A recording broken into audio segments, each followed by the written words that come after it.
Hello students, welcome to EduTap and welcome to this masterclass on descriptive writing for RBI Grade B Phase 2 examination.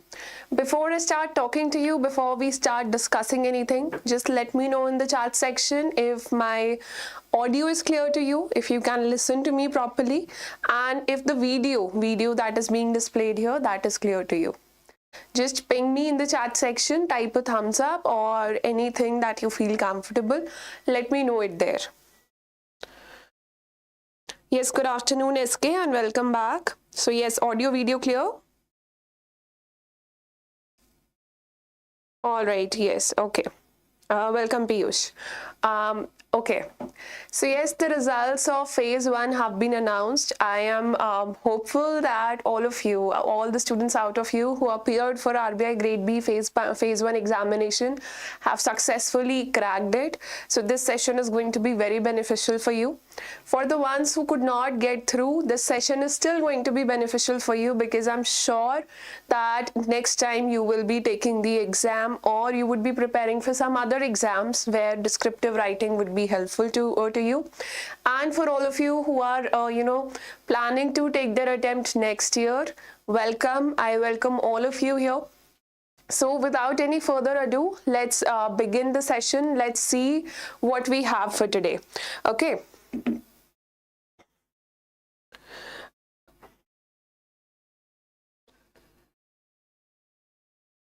All right. See, I see a lot of comments here that many of you, a few people out of you could not clear, so you're leaving the session. I think, yes, do take your time to, heal from it. These small things, they also impact us a lot. So heal from it, take your time off and then plan your strategy ahead, because one or the other day you have to make it to the final list. So be prepared for that, be well prepared for that. So first of all, for all of you who've cleared or who are aspiring to prepare for phase 2, we have launched this crash course. A live crash course has been launched by our team and it will prepare you in an all-round manner for phase 2 examination. It will consist of live classes. The benefit of having live classes is that you can have one-on-one discussion with the subject expert who's teaching you. Also, short notes would be provided there. Short notes would be provided, mind maps would be given, current affairs, all the updated information that will be given to you ready-made, so you don't have to sift through sources, you do not have to go anywhere else. Test series is a part of crash course, so you will get total evaluation even for your descriptive part. Test series for both objective and subjective, objective and descriptive is part of the course, and then evaluation of test happens here. So definitely subscribe to the course. We are offering a flat 50% off because the exam was really tough. So for all of you aspirants out there, a flat 50% off offer is there. Now, if you feel that you already have the content for phase 2 examination and you just need some mock papers, you just need some tests out there. So we also have a test series. So it will consist of your objective and descriptive test both for ESI, finance and management and current affairs, and not just this, full length test, full 5.5 hour test would be there. So you can sit for the day and you can practice a mock test there with their final evaluation that would be given after the test. All right. So first of all, as I always say before starting the session, have faith in yourself, whether you are a novice, you just started preparing, or you cracked your phase 1 and you're preparing for phase 2. You can definitely write great answers if you follow this initiative, if you follow this series and you stay attached with our team. So have faith in yourself. First of all, let me present you with the plan. This plan is available on our Telegram channel as well. We started on July 14, that was Friday. We discussed art of writing good introduction. I told you how to write good answers, what should be the structure of your answers for the descriptive part of syllabus. And on Monday, we studied about writing good body parts. Then the art of writing good conclusion, it was discussed yesterday, that was your 18th of July. From today onwards, we are switching completely to our power mode. When it comes to practice, we are completely leveling up, because from today we are starting with our subject wise discussion. So today, as you can see, today is the day for ESI, economic and social issues, and starting from today till July 28th, that is next Friday, we will be covering all aspects of your descriptive paper syllabus, including finance and management. So 4 classes are available for ESI. They will end on Saturday, that is July 22nd. Just to remind you, the timing of this live session is going to be 3 p.m. every day. So you can download the entire PDF that we are going to discuss, or we have discussed in the past, from our Telegram channel. The link is given in the description below. Now moving on, this is the pattern of the paper of phase 2 examination. I'm sure you're all very well about this. The objective part will be for 30 minutes. It will have 50 marks. Again, the descriptive part for ESI, economic and social issues, it will also hold 50 marks, but it will be conducted for 90 minutes. That is your 1.5 hours. So this is something that we are focusing on today, economic and social issues. Now see, the syllabus of your economic and social issues has been divided under 4 headers, and since we have 4 days for economic and social issues, we'll discuss one major topic, one major head every day, and we'll try to take one question from each of the subparts of syllabus. I'll show you how. So yes, the first part of syllabus, as you can see here, it is growth and development. All right, and growth and development, it has got 4 parts to it. Measurement of growth, it includes your national income and per capita income. Second one is poverty alleviation and employment generation in India. The third one is sustainable development, and the fourth one is environmental issues. So since you have 4 subparts to first point in the syllabus, first part of syllabus, we'll be taking one question each today from all these 4 parts, so that you feel confident regarding all the subparts of the syllabus. And this is how, question by question, step by step, we will cover the entire syllabus. And just keep in mind, all these questions that we will be discussing here, they will be of paramount importance. They will consist of data which has been taken from latest current affairs. So you will not find very easy questions here. So if you feel that, it's going to be an easy task, no, we will give you the toughest questions so that we can prepare you well for phase 2 part of your examination. Also, for those who are new, we also motivate you to for this live practice, so that you know what you are actually learning. You'll not be writing with us, you'll be typing answers with us, and the discussions would happen using previous year questions. If not exactly previous year questions, we will find some mock questions which will be very much like the previous year questions, so that you can gain an acumen there as well. So yes, now let's begin without any further ado. We have our timing ends at 5 p.m. So 3 to 5, this is the time that has been allocated to us. So we have to discuss 4 questions. And with RBI Grade B examination, the thing is that the minimum word limit that you have to write for any answer is 400 words. So yes, this is minimum and this is maximum. And this gets you 10 marks, this one gets you 15 marks. Also, the benefit is that you have a choice. You have to attempt 4 out of 6 questions in your ESI section. So even if you practice with us, I'm sure some of the questions would be seen directly in your phase 2 examination. So whatever else is left or whatever you find out can easily be, avoided. But I'm sure you will, as you practice answer writing with me, you will learn the craft very, very well. So practice using 4 questions, 1 for each subcomponent. I think that makes everybody happy, 1 question for each subcomponent. All right, so let's look at, first of all, the 4-step approach that we have been studying. Before I display the questions to you, what I would like is that you revise this 4-step approach. Whenever we see the question, our first approach is look at the keywords and qualifying words. Keywords, basically, what are keywords? They are topics in the question. What is the focus of question on? That is your keyword. Qualifying words, they are Opinion words in the question. About the topic, what you have to write, what the examiner is pushing you to give content about, or towards what kind of content, positive, negative, neutral approach, that will come from your qualifying words. The second one is recognize the directive, whether it's an explain, analyze, discuss question, that will be part of it. The third one is framing micro questions, and this is something we are very much famous for. Framing micro questions will include understanding all parts of the question and then answering them separately. Finally, writing a structured answer, and a structured answer is not something that addresses the topic directly. It starts with an introduction, a very intelligent introduction, then it has many body parts, and finally sums up with a conclusion. So I hope this is clear to you. This is all revision that we have done in the past 3 days, and now let's switch to understanding this answer blueprint. This is basically answer blueprint has been provided to. It has introduction, subparts of your body, and then conclusion. Now let's begin writing our answers. Let's see what are the questions that we have for today. First of all, is the text on the board clear to you?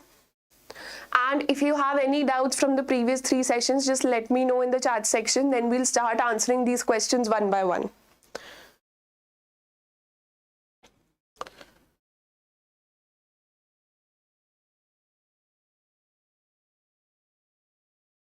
All right. So no doubts coming in there. So let me read out the questions for you. The first topic was growth, economic growth per capita income. So the first question is, what is Human Development Index, HDI? Highlight the key findings of Human Development Report of 2021 to 22 with respect to India. So HDI, Human Development Index, I'm sure you're very well aware of HDI. You must have, mugged up the index also, index of HDI and the components of HDI. Now this question is asking you to talk about the observations of Human Development Report, which is latest. And this has to be answered in 600 words. Okay, the second one is gross domestic product of a country cannot be taken as an index of the welfare of the people of that country. Analyze. This is again a previous year question, but it is very important because from per capita income part of a point of view, this question is very much important, talking about GDP and is it an efficient measure to calculate growth. So this is something we'll see. The third one is write a short note on multidimensional poverty. If you have been following current affairs, which you must, a few days ago Niti Aayog has released a report regarding multidimensional poverty in India. So whether you see this question directly or not, I'm not concerned about that. The data that we are going to discuss in this question number 3 is of high importance for you. It is going to remain very important for your exam that you are taking on the 30th. So highlight the findings of recently released National Multidimensional Poverty Index. That is the Niti Aayog report that we are talking about here. Again, answer in 400 words. The fourth one is, what is green growth? So green growth has been, emphasized in your budget as one of the 7 components or as one of the Saptarishis of your budget. So this is very important for you. Enumerate the steps taken by India for green economy. Also, environment is also part of your syllabus part 1, environmental issues or environment and growth. So this is something which will completely fit there. You might see this question as it is in your phase 2 examination. So let's begin with the first one. And you're going to give me the micro questions for it first. What is Human Development Index? I think that's very clear. Highlight the key findings of Human Development Report 21 to 22 with respect to India. So quickly write down the micro questions. What body parts will you include in your answer? Quickly write down the micro questions in the chat section. What is Human Development Index? Highlight the key findings of Human Development Report 2021 to 22 with respect to India. So by the time you're writing your micro questions in the chat section, let me put this out very clearly, that ESI part of your syllabus, economic and social issues part of your syllabus, will have a lot of questions from current affairs. even if the questions are now not directly from current affairs, the data that you must have read last year might be redundant by now, because all reports, all the data that has been updated. So keep yourself abreast with all the current affairs and make sure that your answers have updated data only, and you're following all the important reports that are being released from time to time for your ESI syllabus. All right. So I think micro questions for this part, this question, they should be very clear. First part is, what is Human Development Index? So this is your first part of the question. Second one is, highlight the key findings of Human Development Report with respect to India. So you basically have to talk about what observations have been made in Human Development Report with regards to India. So this is going to be a second part. So can we say that our body will have two parts to it? The first part will talk about the Human Development Index, and the second part will talk about the observations of Human Development Report. Okay. Also, let's see, the first question is, what is Human Development Index? So can you start your introduction with a definition here, or would you like to start it with some data or anything like that? Which is going to be the best approach for you? Will you write a definition here or anything else? How many of you will write a definition for the first part of this answer? For the introduction, will you include definition of Human Development Index? And apart from the definition, what do we have? Okay, general blog says yes. So yes, we'll start with definition, and apart from the definition, your definition will be in 1 or 2 lines at max. But this question, it is for 600 words. That means it is for 15 marks. Means the first part has 7.5 marks and the second part has 7.5 marks again. So how will you divide? How will you explain Human Development Index for at least 200 or let's say 300 words here? How will you do that? Okay, Kunal. Okay, okay, Ankit. The first thing is, start with your definition. Start with your definition. Then on the second part, explain the definition in the second line. In the third line, if there are any components, for example, Human Development Index, it has 4 components, right? That includes your mean schooling years, average years of schooling, per capita income, so expected years of schooling. So components can be written there, significance can be written there, okay? And we also know that Human Development Index was prepared by Dr. Mehboob ul Haq. So mention his name as well. And if you include all these points, you can easily, you can easily answer first part of the question. Is that right or not?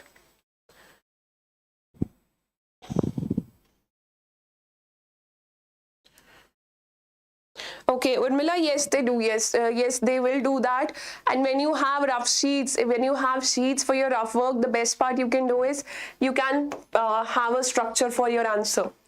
Just decide what should be included in your body part. Basically, whatever the work I'm doing here in red, that should be done on your rough paper.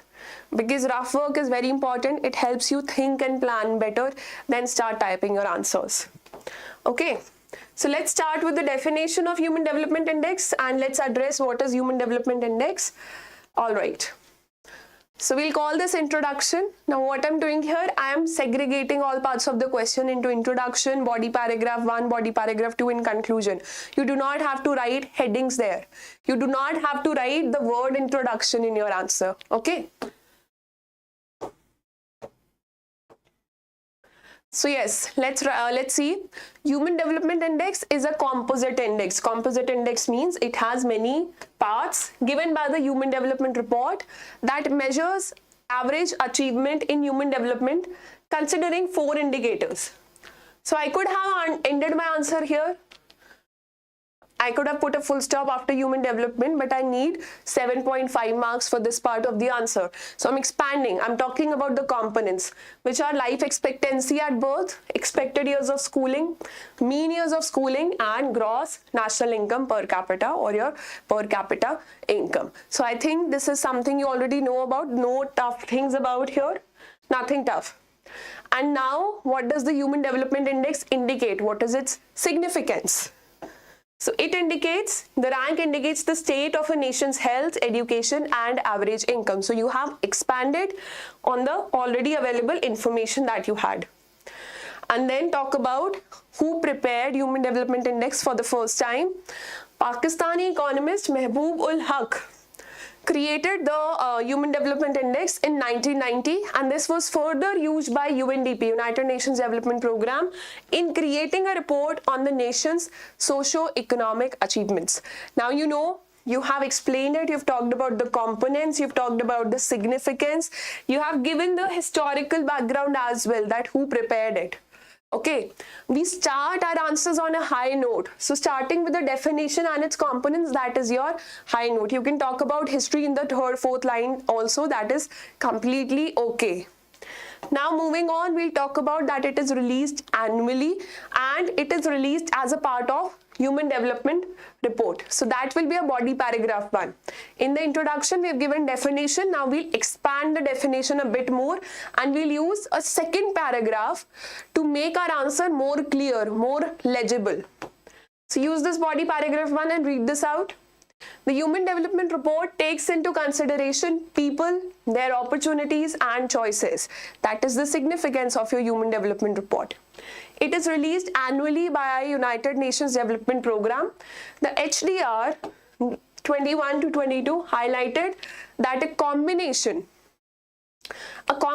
of COVID pandemic, Russia's invasion of Ukraine and climate crisis has dragged down human development scores in 90% of the countries. The following observations have been made with respect to India.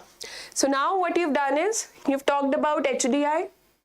In your introduction, you've also said that HDI is basically a part of Human Development Report. So here you have explained what is Human Development Report. It is an annual report. You've also talked about what is its significance, that it reflects people, their opportunities and their choices. Basically what we are doing is, we are trying to expand our answer.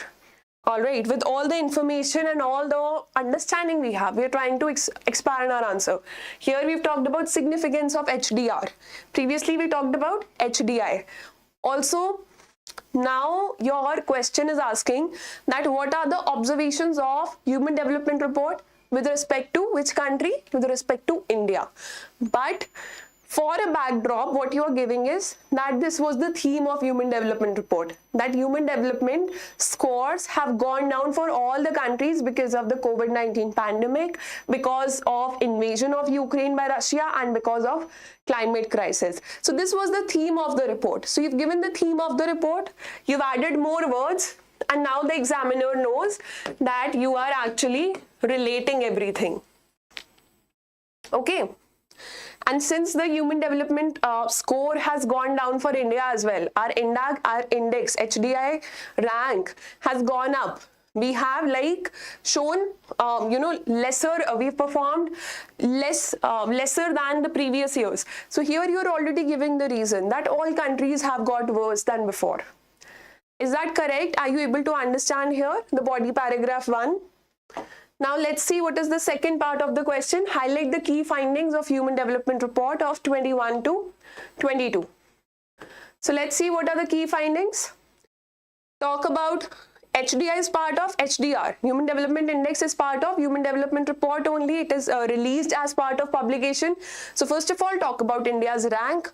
Secondly, talk about India's score and just highlight that India's score has gone down. India's rank has, not done very well as compared to previous years, and then give the reason also. So India's rank on HDI has slipped from 130 in 2020 to 132 in 2021, which is in line with global fall in HDI scores. That globally also HDI scores have fallen. Why they've fallen, we have discussed on the previous slide. Then India's latest HDI value. Give the exact value. I'm sure you remember this. India's latest HDI value. And if you're aware of HDI value, there are different categories for countries: poor performing, medium performing countries, or rich countries. So India's latest HDI value of 0.633 places the country in medium human development category, which was lower than the world average. So world average is higher, but for India it is lower. So this is one of the findings. The report attributes the drop in HDI to decreased life expectancy. Why life expectancy has decreased? Because of the previous mentioned factors. And life expectancy, it has gone from 70.7 years in India to 67.2 years. Then talk about other data. India's expected years of schooling. These are 4 components of HDI. All the data with regards to these 4 components has to be, remembered by you. So India's expected years of schooling stand at 9 years, which was 12.2 years earlier. Mean years of schooling, it is 6.7 years, which was 6.5 years earlier. Then there is 132nd position in the Gender Development Index, which is part of your Human Development Report. But the female life expectancy, that has gone down. Now see, these are the points that you have to remember. These are the points which are part of Human Development Report with respect to India. I'm sure you must have studied this, so this is not anything tough. Your body paragraphs are never going to be tough. The only tough part is going to be the introduction and how will you start your answer. So now moving on to body paragraph 3. Body paragraph 3 will talk about that there are some improvements also which India has showed. So there are not just, negative externalities or just not the negative points that India has showed on the report. There are some improvements also. So quickly we'll highlight them. So first of all, compared to 2019, the impact of inequality on human development is lower. India is bridging the human development gap between men and women faster in the world. Secondly, the Intergovernmental Organization lauded India's investment in health and education, helping it come closer to the global development range of 1990. Then you have the countries improving access to clean water. We all know that Swachh Bharat Abhiyan 1, 2, 3, 4. These stages are going on. Sanitation and affordable clean energy. So all these things have been appreciated in the report. Then you have, according to UN recent policy decisions made by the country have increased access to social protection for vulnerable populations. This has been highlighted. So what we've discussed, let me take you back to the question. So our question was very simple. What is Human Development Index? Highlight the key findings of Human Development Report with respect to India. So we explain a Human Development Index. We talked about its components, we talked about its importance, then we said that it is part of Human Development Report. So then we explain Human Development Report. Why is it important? Who releases it? Is it annual or biennial? What kind of publication it is? And what was the main finding of Human Development Report for the entire world? Then we talked about what were its findings for India. We talked about rank, we talked about HDI value, we talked about the reason for drop in HDI value. That was because life expectancy has decreased in India, and that is not just 1 or half year, it is a lot. From 70.7 years to 67.2 years. That is a lot. Then you have India's expected years of schooling or mean years of schooling. Then you have the Gender Development Index, which is part of HDR, so that is where India has retained its position. It is the same, the rank in HDI and the rank here at Gender Development Index, that is the same. Then we wrote body paragraph 3, which lauded how has UNDP appreciated India, that these are the good things you have done. What were the good things? Sanitation, the equality of rights to vulnerable section of population, and inequality has gone down in India. So that is what they've talked about. Now in the conclusion, just give me some hints about what will be the conclusion that you'll be writing. You've talked about HDI, you've talked about HDR, you've talked about India.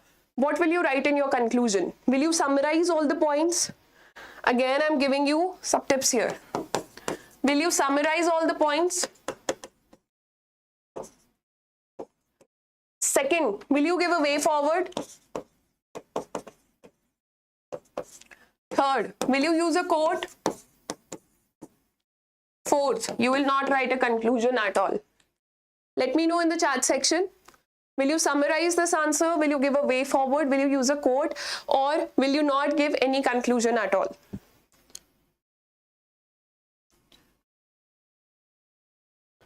Okay.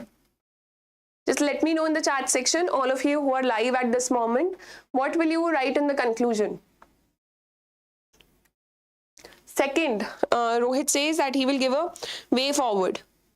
Yes, very good. You can give a way forward because HDI rank has, it has increased or it has got worse. HDI score has also worsened for India.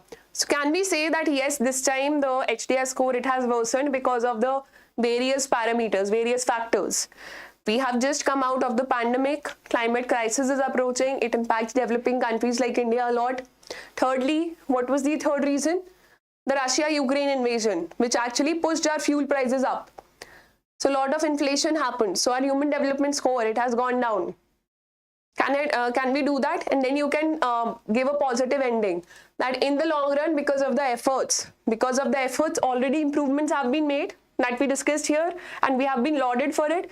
And in the long run, we can expect our HDI score to go up. Can you summarize this? Can you summarize this in your conclusion? Yes, Kunal, that's the right approach. If you have something else in your mind, just put out the question there. Meanwhile, I'll read the conclusion. If anything else comes to your mind regarding conclusion, if you have any quote, if you have any data, first of all, datas, we do not end up conclusions with data. All right, we do not end up conclusions with new data. But if you have something in mind, some confusion, just let me know. By the time, let's read this conclusion. India being a developing nation. Why are we writing developing nation here? Why can't we just write India? Because developing nations or underdeveloped nations, they are at the receiving end of climate change. They are at the receiving ends of any, recession that goes on in the world. Receiving ends, they are at the receiving end of any turmoil, political turmoil or anything, any war-like situation that goes on around in the world. That's why India always wants to promote peace, because we know that our economy will be impacted badly. So India being a developing nation, if you write this word, examiner will understand that what are you trying to say. Is more vulnerable to global shocks, and the impacts can be seen directly with the fall in HDI score. Basically, it highlights, it summarizes, or it reiterates, it paraphrases what you have discussed in the answer. So although there is a long journey ahead for India in ensuring overall development, efforts are yielding benefits on levels, ensuring equality and availability of resources. Then you can talk about some of the schemes here.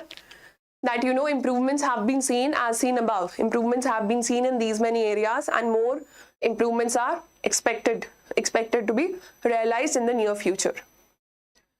Is that clear? Yeah, apart from way forward, what can you write in your answer? Any prompts?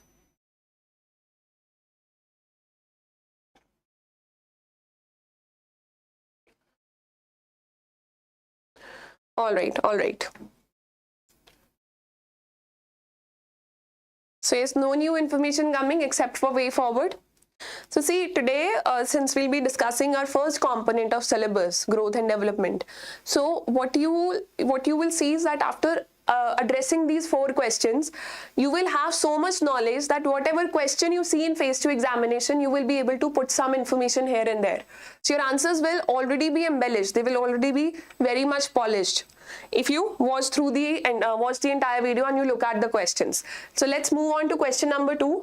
It's going to be for 400 words. Read this out with me. And this is a very traditional question. It has been going on since time immemorial.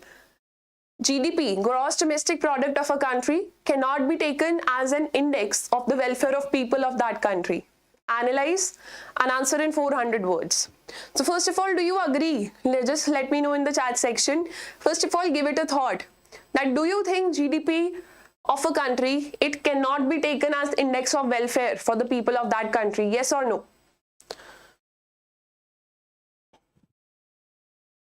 Yes, Rohit, that is very right. Increasing population, a challenge in improving human development. That is right. India has become the most, I'm talking about the previous question. There has a prompt that has been sent by Rohit Kumar.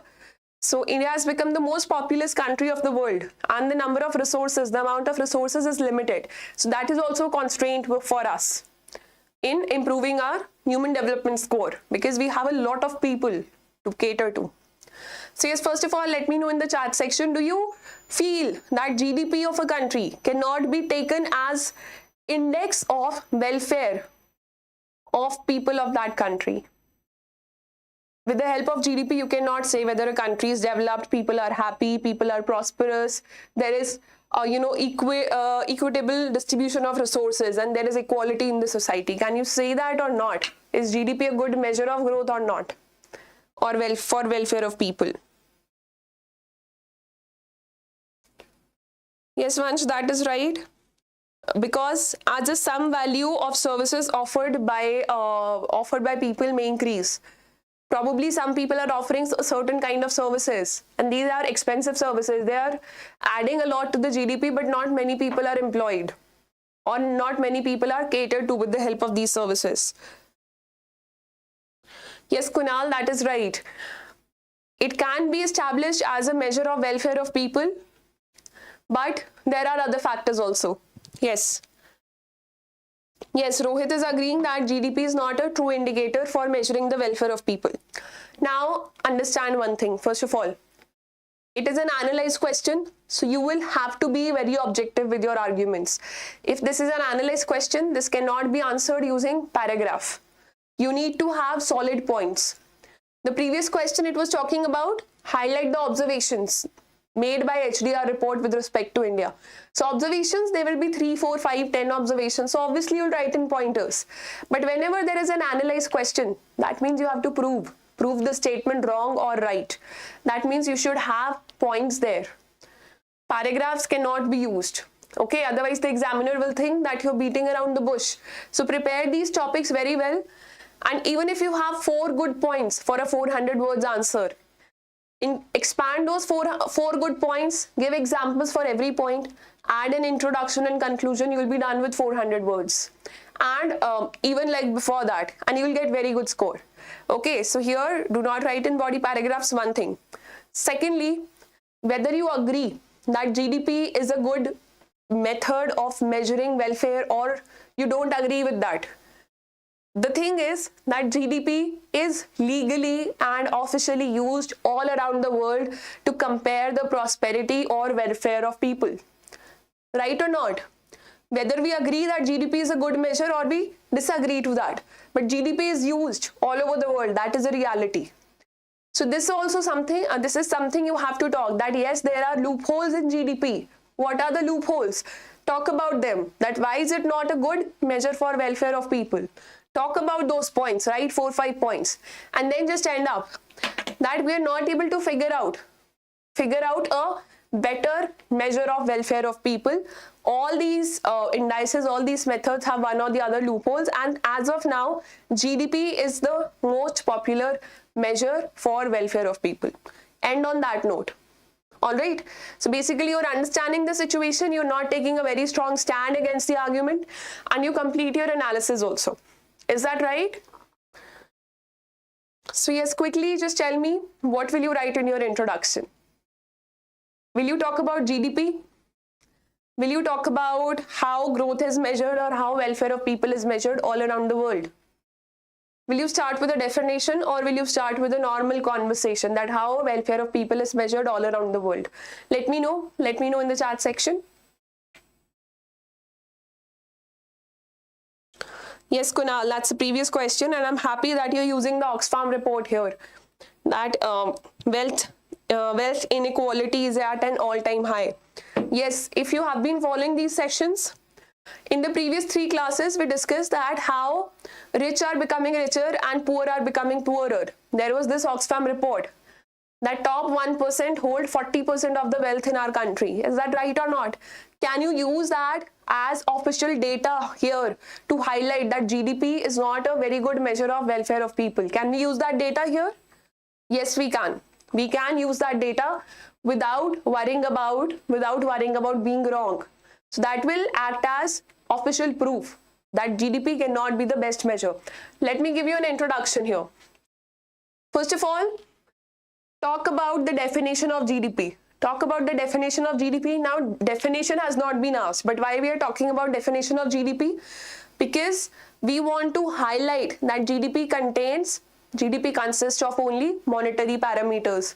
There are no social parameters that are taken into account. So we'll say that yes, this is GDP and this is taking. What is definition of GDP? GDP is total monetary or market value of all finished goods and services produced within a country's borders in a specific period. As a broad measure of overall domestic production, it functions as a comprehensive scorecard of the country's economic health. So all these two lines, they're just talking about economy and the money part of things. Social part is not being talked. Welfare part is not being talked. Okay. So here we'll say that yes, it is a good indicator to depict the living conditions of people in a country, as it includes a number of factors such as consumption and investment. Consumption and investment की बात हो रही है. It is talking about what people are consuming, how much they are consuming, and what amount of investment is happening in a country. But what is the word that you use for but in your answers? However, it cannot be taken as an index of welfare of the people of a country. This is, here we are taking a stand for our answer. This can be justified with the following arguments. So we can talk about arguments. You can talk about the Oxfam report, talk about the rising inequality, which is not taken account with GDP. GDP of country, GDP of India is increasing, but there are inequalities. Poor people are having less money, or they are becoming poorer. Rich people are becoming richer. So can that be my first point, as you pointed out in the chat section? Yes, Prabjot, that is right. India is 5th largest economy, but per capita GDP, per capita income, that is very low. But that does not justify, yes. See, GDP, it basically, India is 5th largest economy. Why? Are people in India very rich? No, they are not very rich. We have a lot of people who are contributing towards the GDP. That's why. So per capita GDP, per capita income, that is very much low, per capita income. So that can also be pointed out, that since population or sample size of India is very big as compared to other countries. Yes, I have first point of inequality, the Oxfam report, that inequality is high. This can be justified by Oxfam report, and it does not appear anywhere in GDP. Let's just write it down.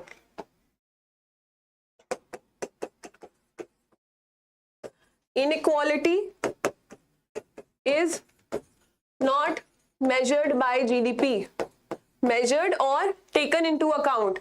We will finalize our words for these points. Second, per capita income, very low,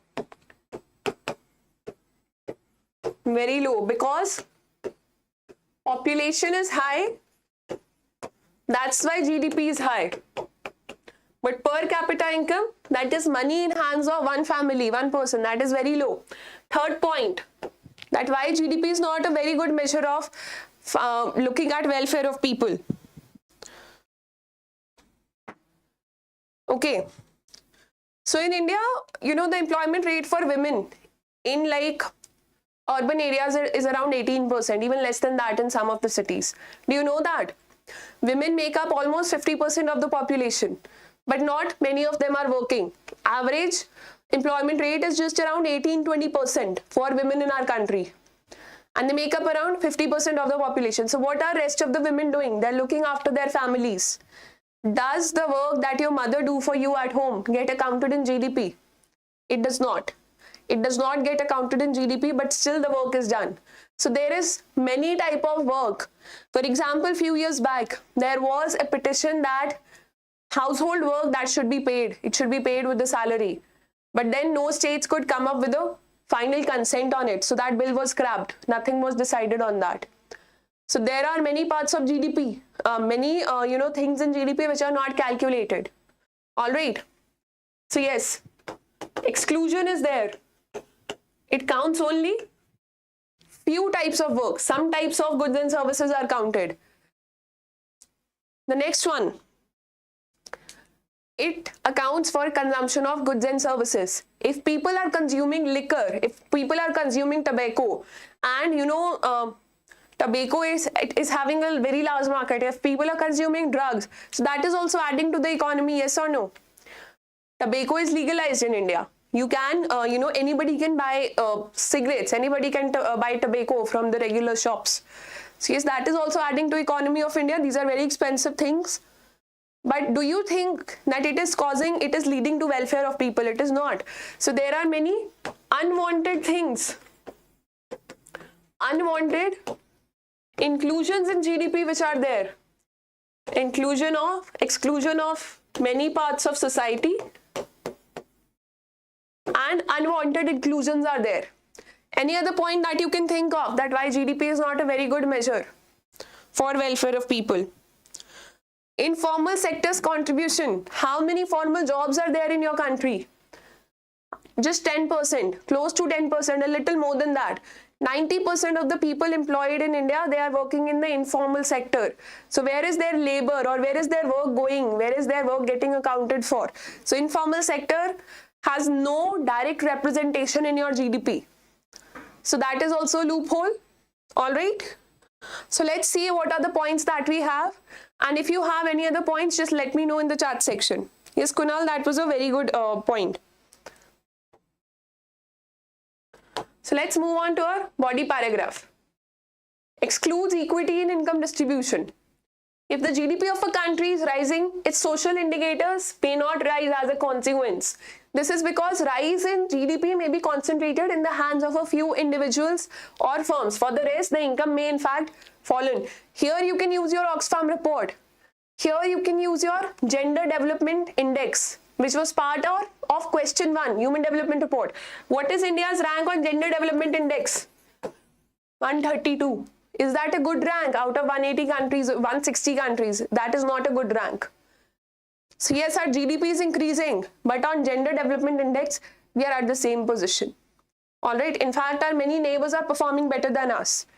So your excludes equity in income distribution. That's right. So there could be increase in GDP, but that income does not imply it has been distributed equally. Secondly, social parameters might be involved, which are not addressed to. Then there are non-monetary exchanges. Here you can talk about household work, which is not a monetary activity. Many activities in an economy are not evaluated in monetary terms. For example, domestic services that women perform. They're not paid for.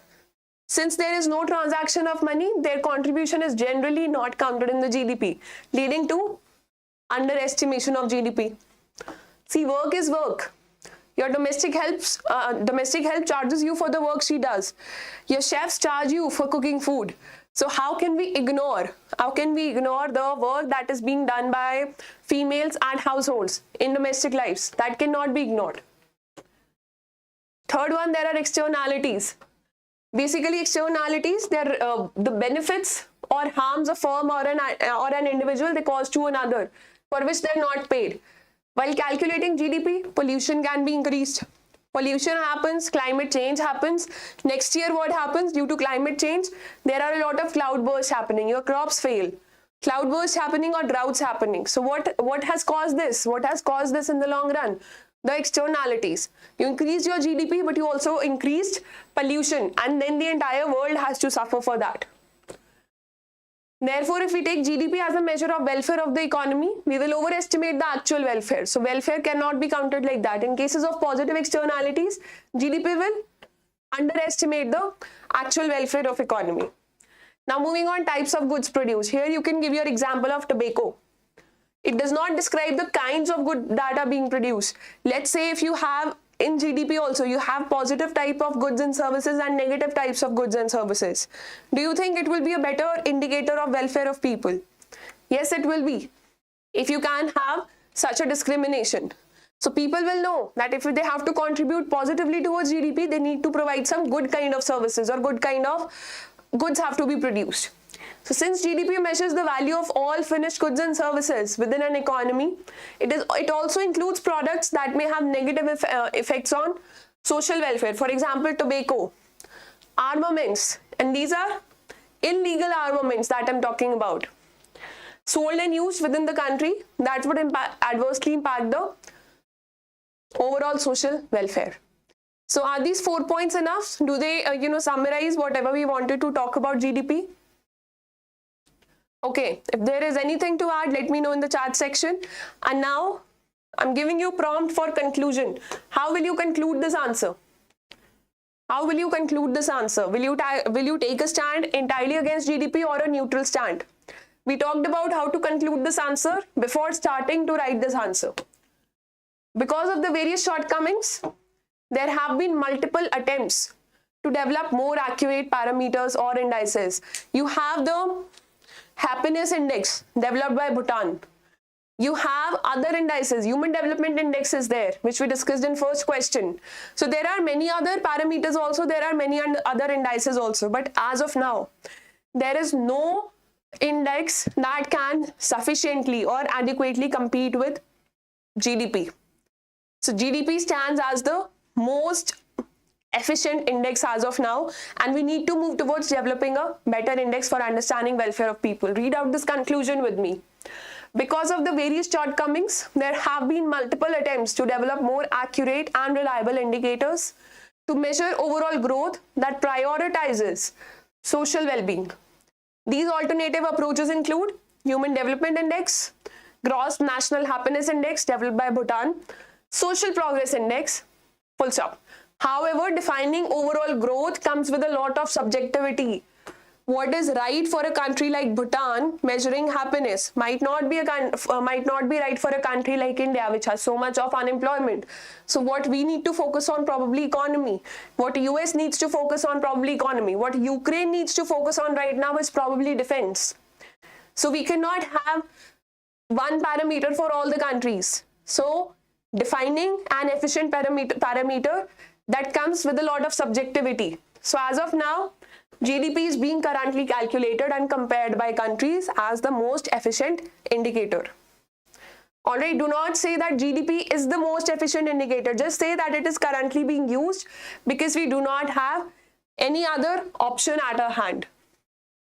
So any doubts with regards to this question? Anything you want to add or anything you feel that you have not understood? Let me know in the chat section, then we'll move on to question number 3. No, Vinay, it is not mandatory to reach word count. If the question is for 400 words, write anywhere around 350 words. Anything between 350 to 400 is fine. Do not cross the word limit. Just remember that. Do not cross 400 words limit or 600 words word limit. Write lesser than the word limit, always.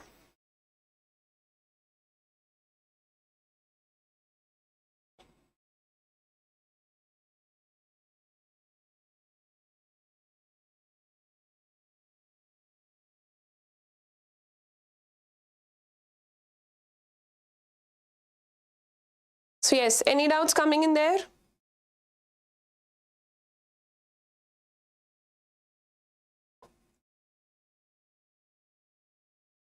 So is this question clear? Let's move on to the next one then, if there are no doubts. Let's move on to the third question. It is from poverty alleviation part of your syllabus. All right, so let's see the latest report that has been released by Niti Aayog. Write a short note on multidimensional poverty. In the past, what you've seen questions like write a short note on poverty as a multidimensional problem. All right, so here what we are asking, write a short note on multidimensional poverty. Poverty was okay, but what is this multidimensional poverty? Highlight the findings of the recently released National Multidimensional Poverty Index and answer this in 400 words. So let's write an introduction for it. Write a short note on multidimensional poverty. So you do not have to worry much about writing an introduction. You do not have to think what to write in an introduction because first part of the question is write a short note on MPI, multidimensional poverty. Not MPI, but multidimensional poverty. So let's start defining it. What is it? All right. And this part of the question, it will have 5 marks. So make sure that you're giving adequate attention to the first part as well. First of all, let's talk generally. Poverty is often defined by one-dimensional measures, usually based on income. So here what we are saying, that what is the popular definition of poverty? It is one-dimensional, which is usually based on income. Since measurement of only income, that doesn't reflect the true state of poverty. Hence, multidimensional poverty is measured. So what you have established? You have established the importance of multidimensional poverty. For introduction, what I told you, make the topic in the question feel important. Make it important. Your introduction should make the topic more important. So here you've made multidimensional poverty seem important. Now define it. A multidimensional measure of poverty incorporates a range of indicators that capture the complexity of this phenomena to inform policies aimed at reducing poverty and deprivation in a country. It encompasses the various deprivations experienced by poor people in their daily life, not just the income deprivation, but other deprivations also. That is your multidimensional poverty. What are these? Poor health, lack of education, inadequate living standards, disempowerment, not having a say in decision making of the country. That is your disempowerment. Quality of work, threat of violence, and living in areas that are environmentally hazardous, among others. Do you feel a person living in Ukraine right now, who's very rich, who owns bungalows and a lot of land, is poor or rich? Somebody who's at the threat of death all the time. Legally, he has got a lot of property on paper. But do you think that person right now, who's in that war zone, is rich or poor? Let me know in the chat section.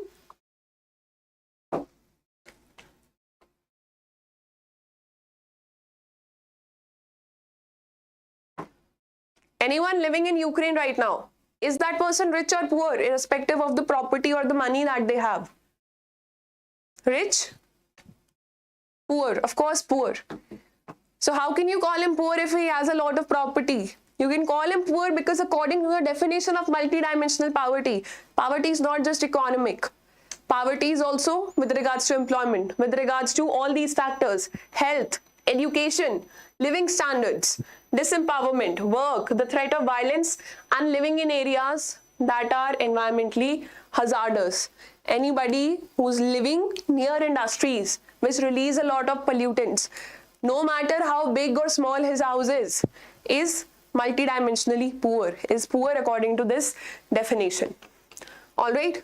So first line, make the topic seem important, talk about the traditional definition of poverty, then say that why traditional definition of poverty is not good, then say multidimensional measure of poverty, why is it good, significance, why is this good, appreciated, then give the exact definition or the exact explanation. Is that clear?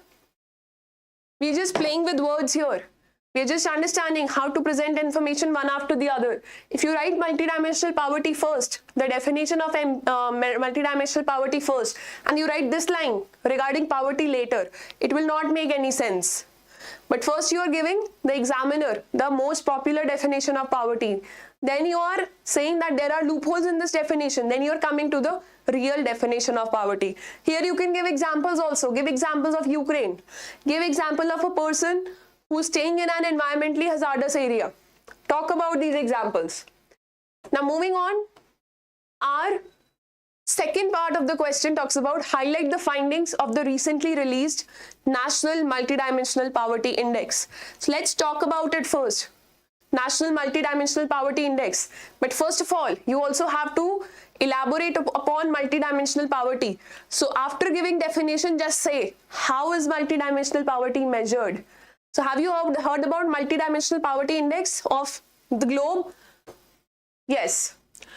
So the Global Multidimensional Poverty Index, it is published by Oxford Poverty and Human Development Initiative and UNDP. UNDP's HDR, Human Development Report. All right.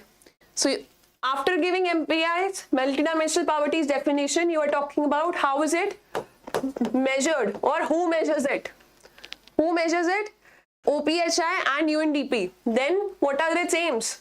To give a multidimensional picture of people living in poverty and measures poverty at the individual level in education, health, and standard of living. Measures poverty at individual level for all these parameters. All right. So this is your first part of answer. Now moving on to second part of your answer. That talks about the National Multidimensional Poverty Report that has been released by NITI Aayog. Move on to that. Talk about it. That yes, this was for globe. At the global level, multidimensional poverty is measured by these organizations. But at the domestic level, whom do you have? You have this report, National Multidimensional Poverty Index, a progress review 2023, which was released by NITI Aayog. and what are the parameters for its preparation. Also, this is the second report you can talk about here. It is the second report. And what are the parameters? It is prepared based on the latest NFHS, National Family Health Survey of 2019 to 21, and is the second edition of National Multidimensional Poverty Index. The broad methodology followed is in consonance. What is the broad methodology?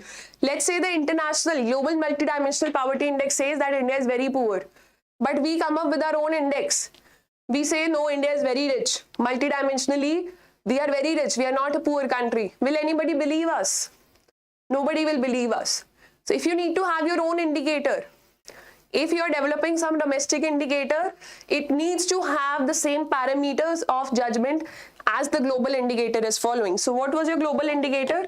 This one, developed by Global Multidimensional Poverty Index, developed by OPHI and UNDP as part of Human Development Report. So the same indicators have been used by this Niti Aayog's indicator. The broad methodology followed is in consonance with the global methodology. The 12 parameters of health, education and standard of living are examined. What are these 12 parameters? If you can remember them, write them.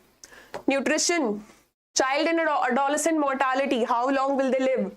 Maternal health, years of schooling, school attendance, that yes, a person is enrolled in school, but how many days is he attending the school? Cooking fuel, sanitation, drinking water, electricity, housing assets and bank accounts. So these are all the parts which are part of your Global Multidimensional Poverty Index. So Niti Aayog has developed the same index for India. So here you've made the question important. You've talked about this report for which question has been asked. Now talk about the observations. First observation, India has registered significant decline of 9.89 percentage points in the number of multidimensionally poor. So see, this is, you can download the PDF. There is a lot of data here. This is something you have to just enumerate. 1, 2, 3 and 4. There is nothing tough about it. All right. Then the report talks about, especially about rural areas, that poverty in rural areas has gone down at an increasing rate. It has gone down very well. Then there are some states which have least number of people facing multidimensional poverty. These are Delhi, Kerala, Goa and Tamil Nadu. Quickly looking at the fourth point, multidimensional poverty in urban areas, this has also reduced from 8.65% to 5.27%. So these were the 4 points basically, which are observations with regards to India. And in this time, you could have taken your answer to around 320 words by this time. There are just 4 observations with regards to India. Now these observations, they can be used in your answers for conclusions as well. That yes, India's HDI rank is not very good, but here multidimensional poverty is reduced. So yes, we are moving towards a good future. There is a positive hope out there. So you can use this data, you can play with this data. In the conclusion, just talk about why all these good things have happened. Because of initiatives of government, because government has launched so many good policies.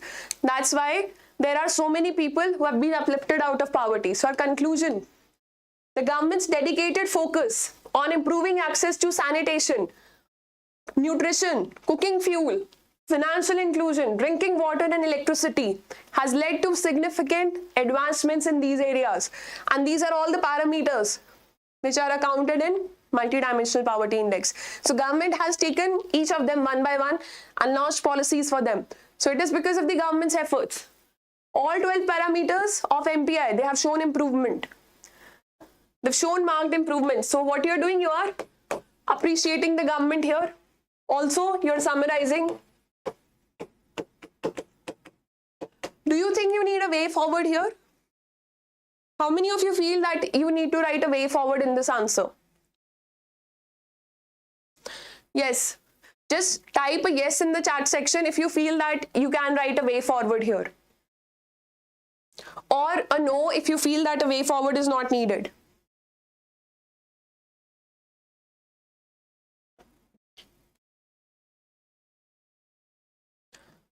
Do you think a way forward is required here instead of this conclusion? Just type a yes or no.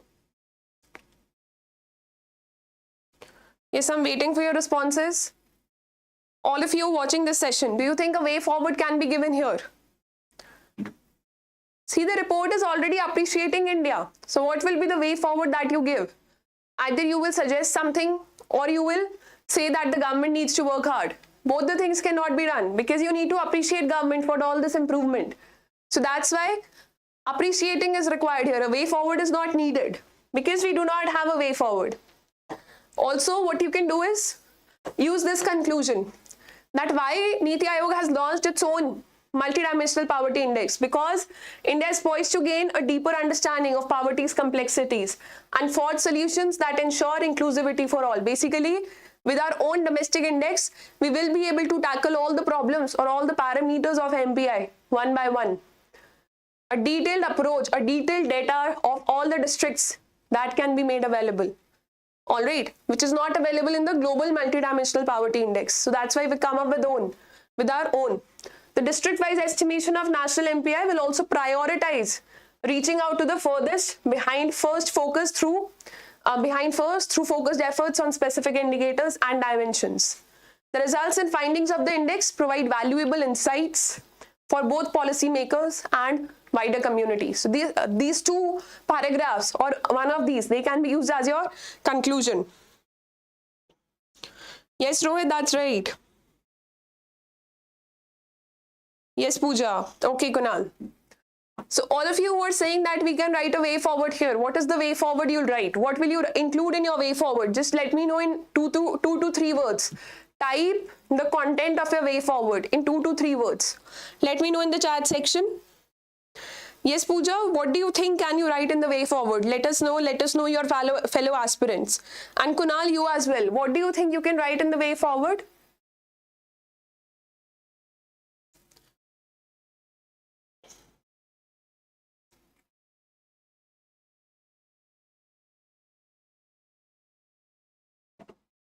All right. Meanwhile, we display the 4th question. That is the last question of the day. Okay. I'll wait for you to type and probably all of us can learn something there.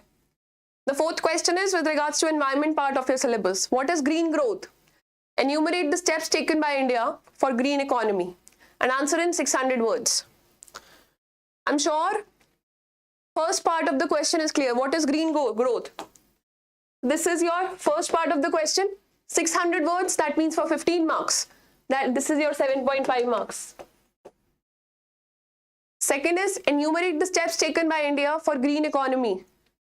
Steps for green economy. This is your second part of the question. Rest of the 7.5 marks. So can you explain green growth? Do you understand the definition of green growth? Can we start by definition? And since we have to expand here, can we talk about components of green growth then? Then we'll move on to the second part and we'll talk about the steps taken by government. In the steps taken by government, what will we include? Let's address the second part first here. Just let me know in the chat section, what steps of government will you write about in the second body paragraph? Enumerate the steps taken by India for green economy or green growth.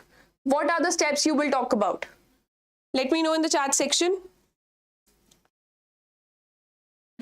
Enumerate the steps taken by India for green economy. What steps? Can you remember any particular policy? Can you remember green growth as part of Saptarishi? Can you recall any particular effort that the government is making for green economy? Mission Life, that's right. Mission Life, that was given by our Prime Minister in the last COP26. In COP27, it was implemented. Panchamrit. Yes. Intended nationally development contributions. NDC at COP27. Yes. Ethanol blending. Green hydrogen mission. Using solar batteries. Your Kusum scheme that uses small solar power plants and small, solar cells for running transformers, for running your pumps, water pumps. Anything else? Yes, green hydrogen. What else? What is SGRB, Rohit? Sovereign green bonds. That's right. Green credits are given to industries if they are reducing pollution. Yes. Green building rating. The buildings that are being constructed, they are given this ratings of green buildings. The star tagging that you use on your electronics. So there are n number of things, n number of steps the government has taken. But again, I told you, in your body paragraph, in your body part, what are the first steps that you have to write about? Which should be your first step? You always have to start in order of importance. According to order of importance, start with the economic points first. Start with the global points first. Start with the latest points first. Or start with the points which tell you strategy of government for, let's say, next 10 years, your NDCs. All right. Mission Life, yes. RBI's PSL for renewable sector. Here, yes, that is right. That is very much right, Rohit. So all these points can be taken into account. So this question is not tough at all. What you need to do is, first of all, you need to define green growth.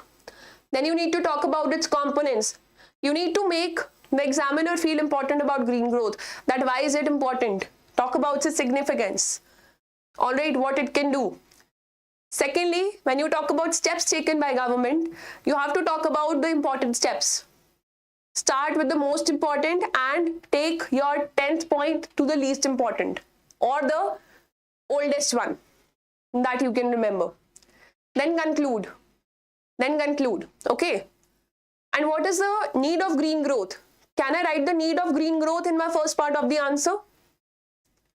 Can I or can I not? Can I talk about the importance of green growth in first part of the answer? Yes.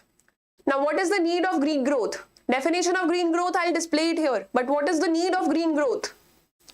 You cannot write definition for 300 words. You need to write other parts also for green growth here. So what is the need? Why is green growth needed? Yes, Rohit, Prabjot. So why is green growth needed? Let me know in the chat section. Why can't we just have any kind of growth?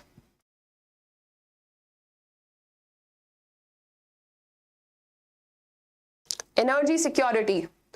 India has become the most populous country of the world, but resources with India, they are limited. Plus, our cities are getting polluted. According to World Bank, the top 10 most polluted cities are in India.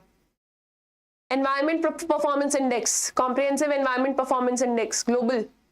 India does not fare well on that. India is not performing well on that. But there are so many people. We need to grow also, we need to increase our GDP. But we cannot survive in a polluted environment. All right? Hence, we cannot work on fossil fuels. We cannot run our cars and automobiles on fossil fuels. Or we cannot be dependent because there are so many people to serve. Inflation happens in our country if Russia launches a war on Ukraine because prices of fuel, they go up. This is something we cannot afford in the long run if we have to be a developed country. Yes or no? So what we want to do is focus on green growth, focus on renewable sector, be independent. All right. So let's define green growth first.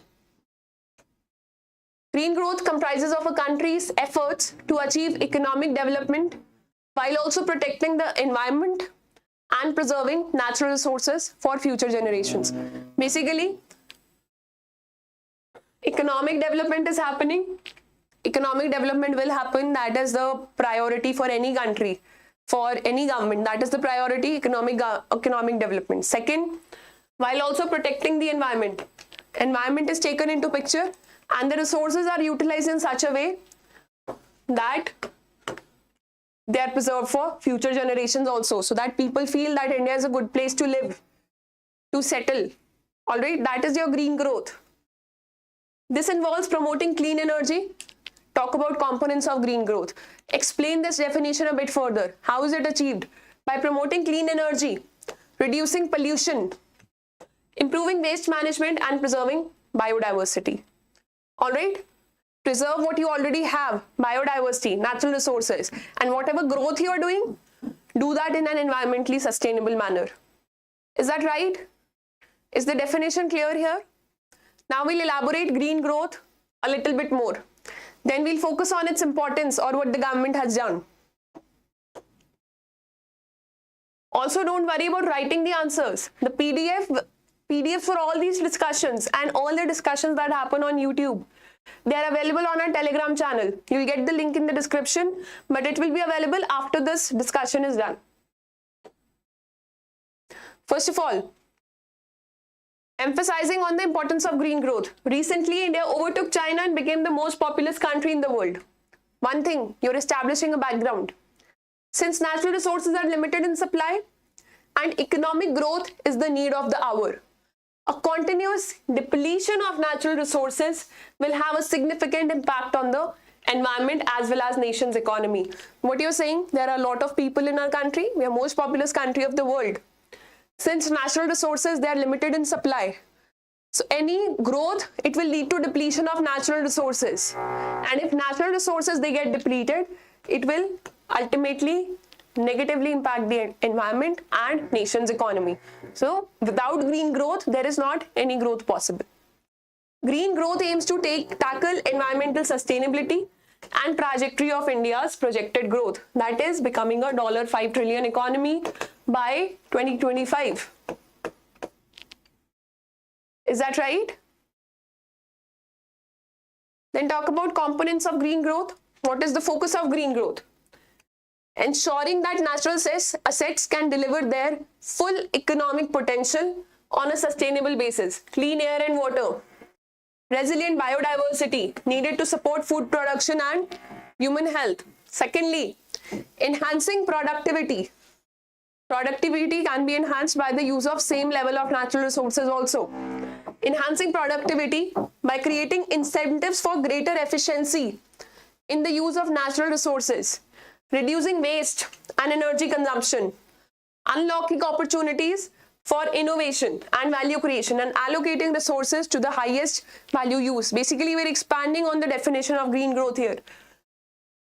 Boosting investor confidence, because growth also has to be talked about.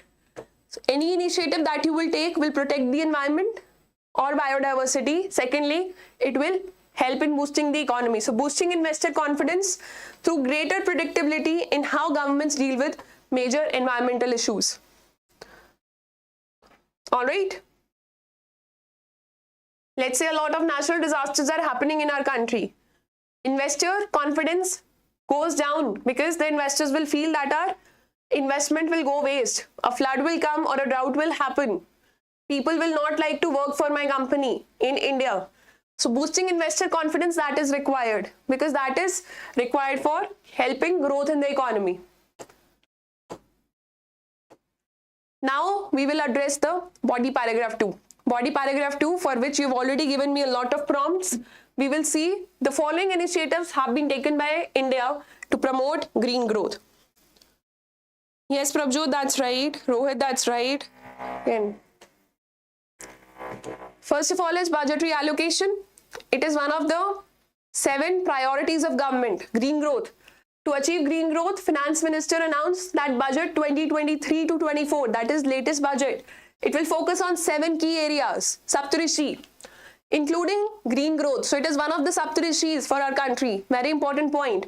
And if you can remember the budgetary allocation, 35,000 rupees, 35,000 crore, that has been allocated towards green growth for priority capital investment in the green energy transition. National Green Hydrogen Mission. This has been in news for quite a while. So either talk about data or at least whenever you are mentioning any policy, if you do not remember data, at least talk about the objective of that policy, the aim of that policy. It aims to transition the economy to low carbon intensity. That's its aim. It will help reduce dependence on fossil fuel imports and make India assume technology and market leadership in this sunrise sector. Sunrise sectors are your upcoming sectors. So if you do not depend on crude oil for your fuel, then your economy will be saved from external shocks. Plus hydrogen, it is environmentally non-polluting when it is used, when hydrogen cars are running. All right, so this is another component, another initiative that the government has taken for green growth. Third is your Pranam initiative. PM program for restoration, awareness, nourishment and amelioration of Mother Earth. It is about using less chemical fertilizers in your agriculture, locally developed fertilizers, organic fertilizers, and the central government will support state governments in promoting green growth and reduce the negative impact of chemicals on environment, so that agriculture, our food products become globally competitive. Secondly, they do not harm the environment. Agriculture without chemical fertilizers. Green credit program, giving credits for reducing pollution, notified under Environment Protection Act. It will incentivize environmentally sustainable and responsive actions by companies, individuals and local bodies. Then you have the Govardhan scheme, waste to wealth. When we defined green growth, we also talked about waste management, because not just protecting biodiversity, reducing pollution, managing your waste, that is the biggest problem. When you enter the capital of the nation, what do you see? Heaps and mounds of waste, mountains, small hills of waste you see there. So waste management is very important. 500 new waste to wealth plants under Govardhan scheme will be established. It will include 200 compressed biogas plants, 75 in urban areas and 300 community or cluster-based plants at a total investment of 10,000 crore. Then talk about the recent initiatives in budget. This was your Mishti scheme was there. Mangrove initiative for shoreline habitats and tangible incomes. Your mangroves are very important part of ecosystem. So Mishti scheme was launched. Not only this, protection of wetlands so that they can act as tourism spots. Promoting conservation of wetlands through Amrit Dharohar. Encouraging optimal use of wetlands, enhancing biodiversity, carbon stock, ecotourism opportunities and income generation for local communities.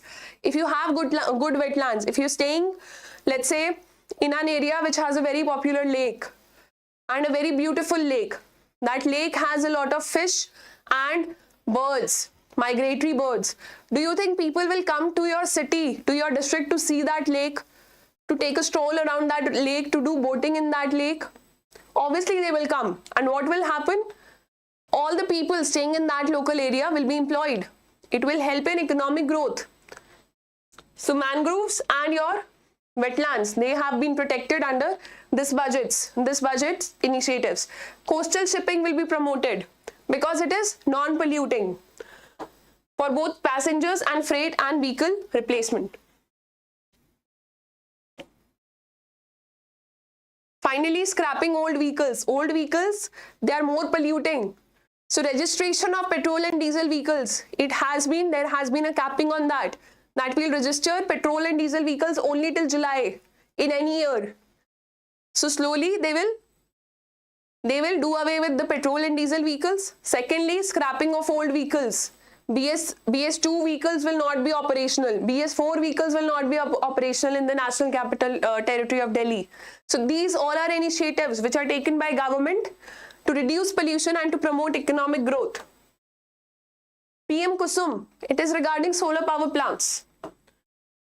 Pradhan Mantri Kisan Urja Surakshan Evam Utthan Mahabhiyan scheme aimed at ensuring energy security for farmers in India, honoring India's commitment to increase the share of installed capacity of electric power from non-fossil fuels to 40% by 2030 as part of INDCs.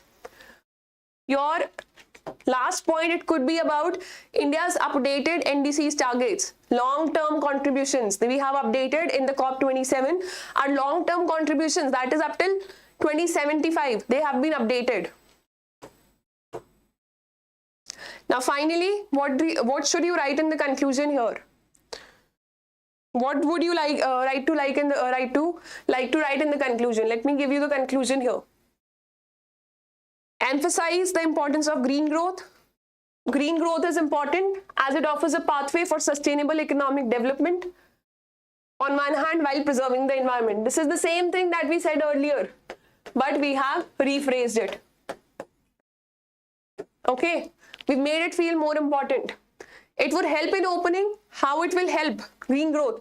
It will open new markets by stimulating demand for green goods, services and technologies. It would also contribute towards fiscal consolidation by mobilizing revenues through green taxes and elimination of environmentally harmful subsidies.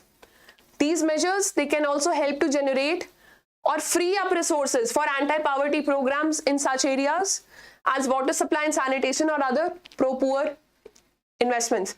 So this is basically summary, and what you are doing, you are talking about the importance of all the things discussed above. You're summarizing them and you're making it more important that yes, green growth is important.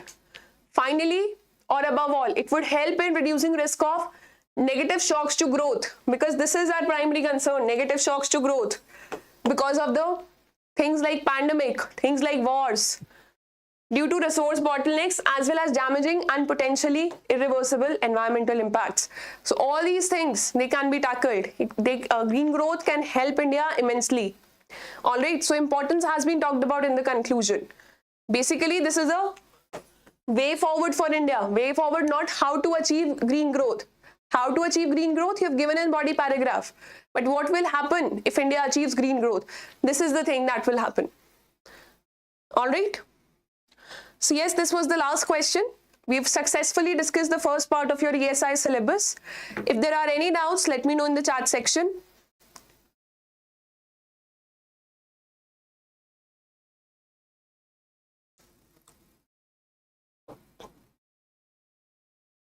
Yes, I'm waiting for your responses. All right. So anything that you want to add to this answer regarding green economy, the steps taken by the government in promoting green growth or green economy?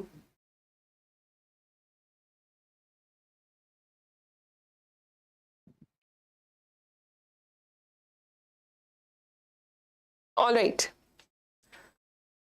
So yes, that brings us towards the end of this session. Thanks a lot. You know, this answer writing series, it can be time consuming.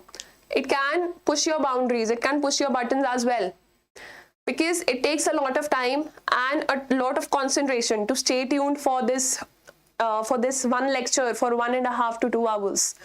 Every line has to make sense. But I promise you, if you stay tuned, if you read through all the answers after completing this session, if you download the PDF, you read all the answers, till you sit for your phase 2 examination, whether it's this year or next year, things will start making sense to you. You will know how to get through phase 2. You will know how to write good answers. And you will rise above all those aspirants who stick at phase 2 for most of the time, most of their attempts. All right, so give that a little more amount of concentration with answer writing initiatives like these, which we are bringing up on our channel. And yes, they will help you a lot. Tomorrow, we'll discuss the second part of your ESI syllabus. All the subcomponents, they will be discussed with the help of one question. And these questions, they have all the current data. These questions, these are the ones which are most expected in your phase 2 examination, as you will see on 30th of July. So stay tuned. If you have any doubts, if you want to reach out to us, you can contact us at 8146 207 241. Or you can also email us at hello@edutap.co.in. And in the description, the link to our crash course and test series, our live crash course and test series, that has been given. If you subscribe to the crash course, you get the test series for free. Otherwise, what you can do is just subscribe to the test series individually. You can take both of these courses. You can subscribe to any of these. The links are available in the description. Subscribe to the YouTube channel if you haven't done it yet. Like the video after completing it, and go to our Telegram channel for the PDF of this discussion. I'll see you tomorrow with another lecture on ESI. All right. Thank you all of you for all the good comments coming up in the chat section. Thank you. I'll see you tomorrow.